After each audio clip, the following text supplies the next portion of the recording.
Guys, welcome to my channel. जैसा कि आपने पहले पार्ट में देखा है, हम चैप्टर 2 साइंस एनसीईआरटी क्लास 8 के चैप्टर 2 को पढ़ रहे हैं। तो आप देख सकते हो मैंने आधा पार्ट मतलब आधा जो चैप्टर है वो क्लियर करा चुका है। अगर आपने वो वीडियो नहीं देखी है तो पहले मेरे चैनल पे जाइए और उस फुल वीडियो को देखिए और पहले चैनल को सब्सक्राइब कीजिए, लाइक कीजिए।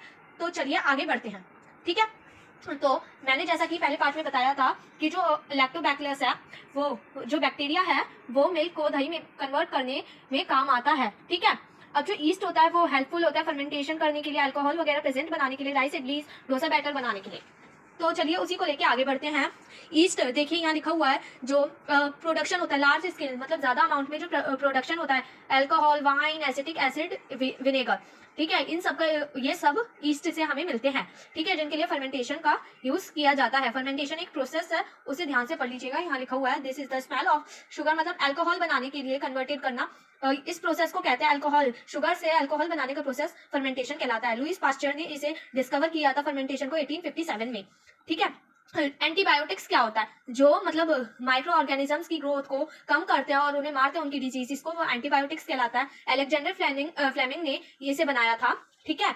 अब एंटीबायोटिक्स को, इसका पहला एग्जांपल है स्ट्रेप्टोमाइसिन, टेट्रासाइक्लिन। और ये चीज जरूर याद कीजिएगा, जो अलेक्जेंडर फ्लेमिंग था उनने इसे इससे पहले पेनिसिलियम बनाया था। यहाँ पे दिया गया है, देखिएगा, परमिशियम, यहाँ ये पहले अलेक्जेंडर फ्लेमिंग ने बनाया था, सबसे पहले इसे बनाया था, ठीक है। अब आगे पहुंचते हैं। यहाँ पे एडवर्ड जेनर की बात की गई है। इनने 1798 में वैक्सीन बनाई थी स्मॉल पॉक्स की डिजीज के लिए, ठीक है। अब हम आगे बढ़ते हैं इस चैप्टर में।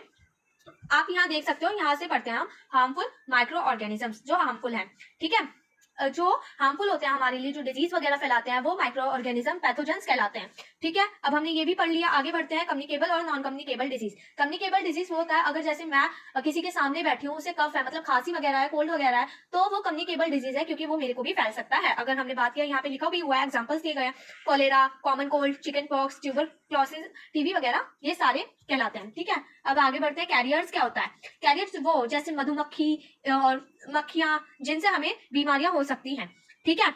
अब फीमेल एनोफेलिस मॉस्किटो क्या फैलाती है? अब ये जानते हैं, मलेरिया फैलाती है वो, आप इसे याद कीजिएगा। और फीमेल एडिस मॉस्किटो डेंगू फैलाती है, ये आ सकता है पेपर में, तो प्लीज याद कर लीजिएगा। अब हम आगे बढ़ते हैं। आगे ये टेबल दी गई है और यहाँ पे रॉबर्ट कॉच के बारे में बात की गई है। इनने बैक्टीरियम बनाया था, मतलब एंथ्रेक्स डिजीज के लिए बैक्टीरियम डिस्कवर किया था 1876 में, ठीक है।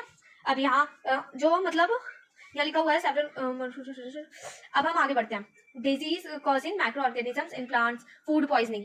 फूड पॉइजनिंग आपने काफी सुना होगा, जिस फूड को हम बार बार खाते हैं, मतलब हमें जो नुकसान कर जाए, उस फूड को कहते हैं फूड पॉइजनिंग, जिससे हमारी डेथ भी हो सकती है। जैसे मैंने ज्यादा अमाउंट में कोई चीज खा ली जो मेरे को सूट नहीं करती है, तो उससे मेरे को फूड पॉइजनिंग हो सकती है। फूड प्रिजर्वेशन, जो जैसे खाने को खराब कर देते हैं डिजीज वगैरह, उन्हें बचाने के लिए, ठीक है।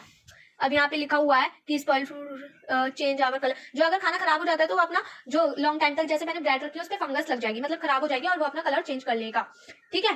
Chemical method, they are called preservatives.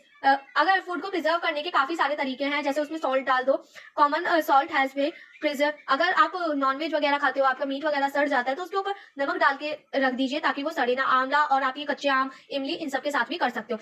जो शुगर बचाता है, जैम में अगर आप चीनी डाल दोगे तो वो बच जाएगी। जेलीज, ये सारे को शुगर बचाती है आपका खाना होने के लिए, ताकि इसमें बैक्टीरिया ना लगे। ऑयल और विनेगर, जैसे फिश, अगर फिश को बचाती है। फ्रूट्स, अगर आप जैसे आपने कोई सब्जी बनाई है तो वो इसलिए नहीं सड़ती क्योंकि उसमें वेजिटेबल्स होते हैं, ऑयल और विनेगर होता है वेजिटेबल्स में, ठीक है। अब आपको समझ ही आ रहा होगा। पास्चराइजेशन, ये सबसे इंपॉर्टेंट टॉपिक है, तो इसे जरूर पढ़ना। इसे भी लुईस पास्चर ने बनाया था। पास्चराइजेशन, इसका मतलब ये है ताकि दूध खराब ना हो। पहले आप दूध को गर्म कर लीजिए, और ताकि इसे जो भी कीटाणु वगैरह जो है, दूध को अगर आप पानी को गर्म कर दोगे तो उसमें से जो भी माइक्रो ऑर्गेनिजम्स है वो सारे खत्म हो जाएंगे। ऐसी दूध में है, अगर आपने गैस चला के उसे बॉईल कर लिया तो वो खत्म हो जाएगी। ये मेथड को लुईस पास्चर ने बनाया था, आप इसे भी याद कर लीजिएगा, ठीक है। नाइट्रोजन फिक्सेशन करता है राइजोबियम, ये भी याद कीजिएगा कि वो नोड्यूल्स में प्रेजेंट होता है। ल्यूगिनियस प्लांट होता है, उसके नोड्यूल्स में प्रेजेंट होता है।